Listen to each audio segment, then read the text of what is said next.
Hello everybody, I just wanted to talk to you about Orderblocks today, and I just wanted to start off by saying there is no special source or anything really behind this, regardless of what you see online, Orderblocks or supply and demand zones, no matter what you want to call it. Let's really break it down today, and I'll talk you through how I use it, a few nuances and interesting nuances I use to identify the best levels within them as well. But just to begin with, price is always going to be constantly shifting between liquid regimes here, sideways, where there's a lot of buying and selling going on, active market participants. Let's just highlight this. And then illiquid regimes, where price is moving really quickly, or one time framing even, in a specific direction, trending. Now we'll talk you to auction market theory in another video, but this is just price moving between supply and demand zones, okay?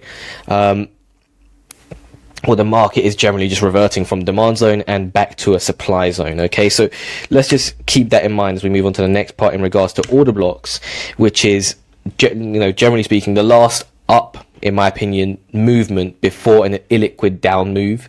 So let's just give this example here. This is the last up move, okay, before an illiquid down move,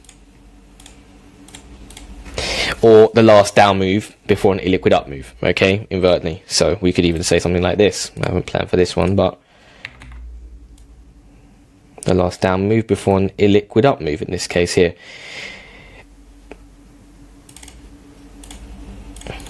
Okay, and the market is reverting between the two. So now let's just say, for example, price wants to come back into this zone here. Why would it want to come back and revert and react from this zone as a whole here? You have to always remember that the best condition or time for bigger traders to be, in this case, selling this move is when there are a significant amount of traders on the opposing side, which in this case would be buying, or significant amount of traders are doing the opposite, which in this case would be buying, okay? So, because there's no point selling inside an illiquid regime, okay, because these traders are making the assumption here that, for example, there are going to be a lot of pre-existing market participants defending their either one already existing position, so defending this zone, or they're closing out a break even from this zone. So that's where you get this reaction from, because let's say you're long from this, you've been pushed offside, price reverts back to this zone here, and all of a sudden, you're back into break even, you want to close here, that's going to be invertly selling, okay? And let's say you've shorted here to actually push this price movement down, you might want to be defending your existing short position. Nonetheless, there's a lot of pre-existing price action going on here, where there's been a lot of activity and could see price rejection from. Now, especially from this really quick move up before the down move. That's really important to note as well. Now, that's all well and good, but this gives us a fairly big box to be playing off of. It's fairly large.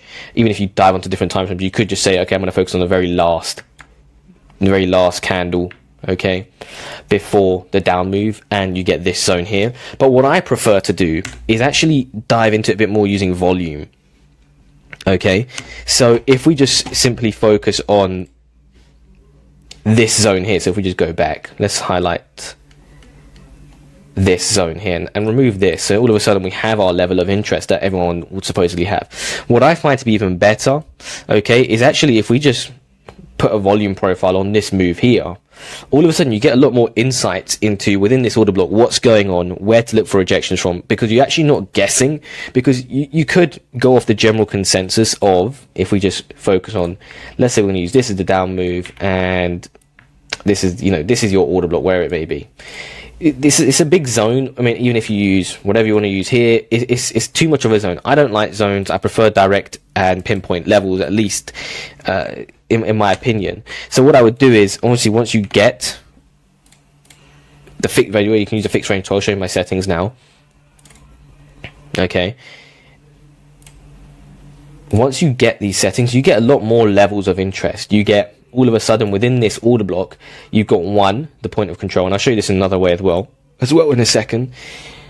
Two, you've got a high volume node, and you can be using these as, yes, direct levels, but you can also be using it as invalidations. As what I would say here is, this is your initial level of interest, for example, and you could be saying, if price reclaims this here, then it's going to simply go and breach the high of the order block. So rather than all of a sudden looking for, and sometimes you just get one really key standout levels and you can be using the value area high as your invalidation or whatnot, because if it breaches these points, it's categorically going to reach the high, because, you know, we're talking about supply and demand zones here, which is based upon market participants, and market participants creates volumes, transactions, and forms this volume profile that we can be using for in order to gain levels from. So this is why I much prefer this in order to gauge some sort of better level of interest or POI to trade in these order blocks from. So if we just head back over here to exocharts, for example, again on the hourly, exact same thing we're looking at here previously, we can be using a ton of different things. So now if we focus on this up move here that we were focused on previously, again we highlight exactly how we did before. Now we can see what's comprised of that up move, first of all, and mainly new longs. You then get that volume profile here, and you get the same thing as you would have seen in TradingView, just a more detailed outlook of it. Even better as well is in the time, you can be looking for stacked imbalances in this move. You can be really dissecting that order block in itself and gauging much better interest as to where the levels of POIs are that you can be looking for reactions from. Okay, that's really my main point. I also want to focus on, I'll come back to this in a second, just the understanding of like order blocks and how I trade them personally, and understanding market context heading into these levels. So what's really important about this in particular is that, let's say we're going to trade from, you know, you have this zone here, the last down move before the up move, whatever it is here. It's really important for me to understand market context before just blindly, for example, buying or selling this move, for example, here, or buying this down here. It's not just I'm going to buy it because I'm going to sell it because we reach it, I'm going to buy it because we reach it. Number one, I need to understand market context on the day. Are we one time framing leading into this move in reference to the daily time frame? Because if we are, go back and watch that video on one time framing, by the way. Because if we are, I'm less likely to just aggressively sell it. Have we seen the right reaction heading into this level? Meaning, you know, what are we seeing actually as we breach this level of the order block? Are we seeing new longs opening into it? Are we seeing longs caught offside? What are we seeing here that's going to cause me to actually take a reaction? I really do find it interesting that most people just blindly set orders at these levels, which is fair enough, but I think you also need to still understand the market context heading into it in case you want to pull it. I think if you could do one thing today from this video is write down under one scenario in which you don't want to take a trade from an order block, because you could be blinded into saying you're going to trade every single one. In reality, you need to understand the market context heading into it. You know, under what circumstance will you not take a trade, you know, or a mean reversion heading into this order block? You know, one for me is, are we time framing on a daily? You know, how aggressive is the move into the order block? You know, sometimes for me, I find it, you know, I've got multiple different parameters I look at to say, okay, I'm not going to be taking this move. How finished is this high, for example, you know, on the 15-minute? Does that make me want to pull out of this move? And so on and so forth. Primarily, you can get these OB zones on like the 1 hour, the 15-minute. I prefer the 1 hour, and then obviously looking at it on the 15-minute, or the 15-minute and maybe looking down on the 5-minute. Those are my three primary time frames in regards to this. But just really focus and understand where are your key, you know, under what circumstances do you not want to take a trade? What do you want to see when price gets there? You know, what I want to see when price gets there is, for example, I want to see new longs coming in on this candle here, on this candle here, and then this candle here wiping them offside, and then all of a sudden you've got an order flow short, which, let's just break this down in EXO. What do we see here? I mean, like literally like this even. So we can break it down. So we have our zone here that we were interested in, that exact level of high volume node, is that heading into it here, you can see that we've got increase in open interest, even here as well. And where's that increase really happening? The aggression in delta, which I'll cover in another video. Okay, it's happening up here. Maybe you can see this as well. It's happening up here, and here, and here.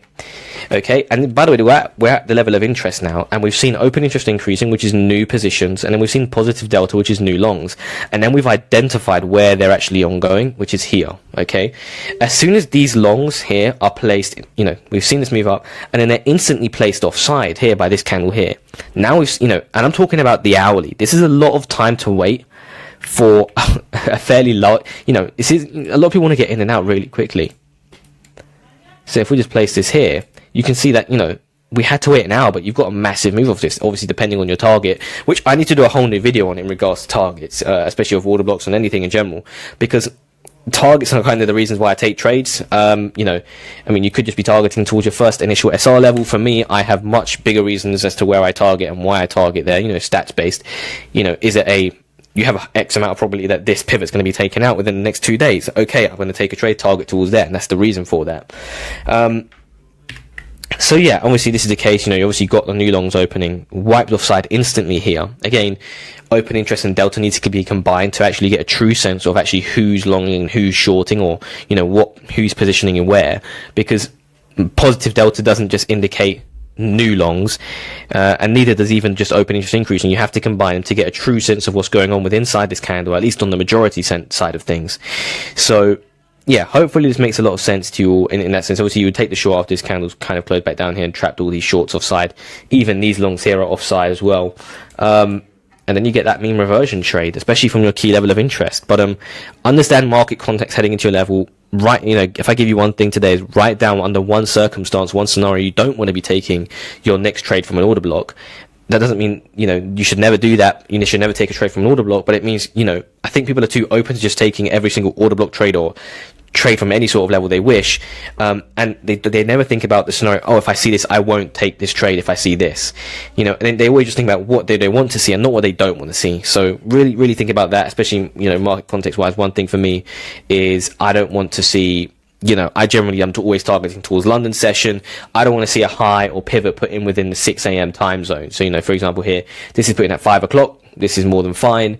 If it was at 6, even, you know, hour later, then it's going to be causing a problem. So yeah, hopefully this makes a lot of sense to you all. Hopefully you found it valuable. You know, I'll catch you all later. Thank you all for watching.